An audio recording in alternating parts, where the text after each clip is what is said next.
कहनी त 36 ले आइला, गांजा पी के लागे बाजार करे गईला। ए जी 32 के कहानी त 36 ले आइला, गांजा पी के लागे बाजार करे गईला।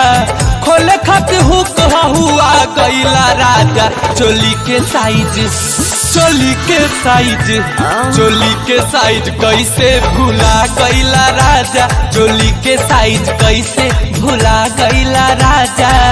32 के कहानी त 36 ले आइला, गांजा पी के लागे बाजार करे गईला। खोले खातिर हुक हुआ गईला राजा, चोली के साइज कैसे भुला गईला राजा, चोली के साइज कैसे भुला गईला राजा।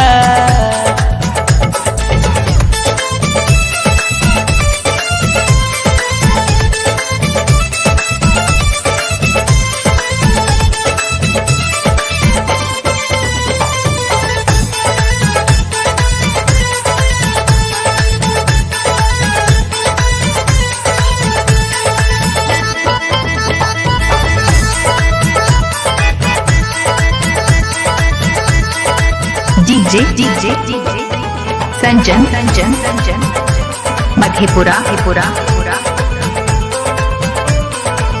ढीला होता या तना की कतना बताई, घुस जाई के नियो दे हथवा घुसाई। ढीला होता या तना की कतना बताई, घुस जाई के नियो दे हथवा घुसाई। कौटन के कहनी तेरी कौटन ले आइला, अपना जाने काम निमने नु कइला। ठगे के फेर में ठगा गईला राजा, चोली के साइज चोली के साइज चोली के साइज कैसे भुला गईला राजा, चोली के साइज कैसे भुला गईला राजा, चोली के साइज कैसे भुला गईला राजा।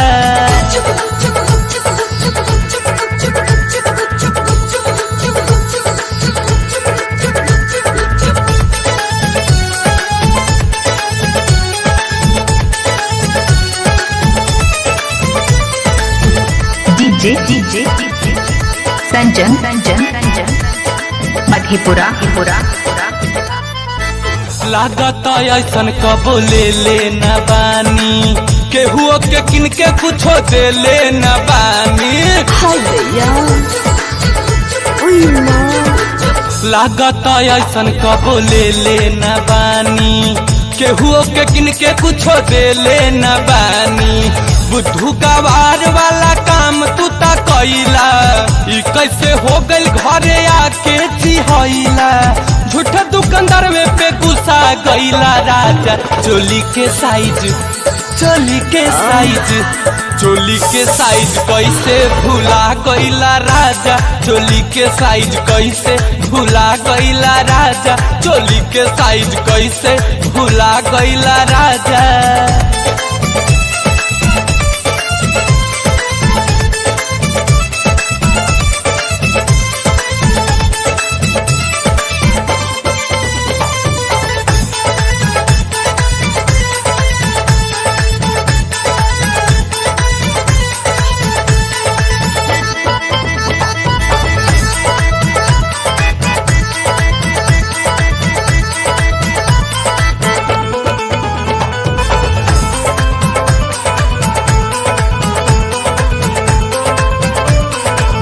फुटल करम ऐसन मरद भेटाइल, नशा में दिन रात रहे नशाइल।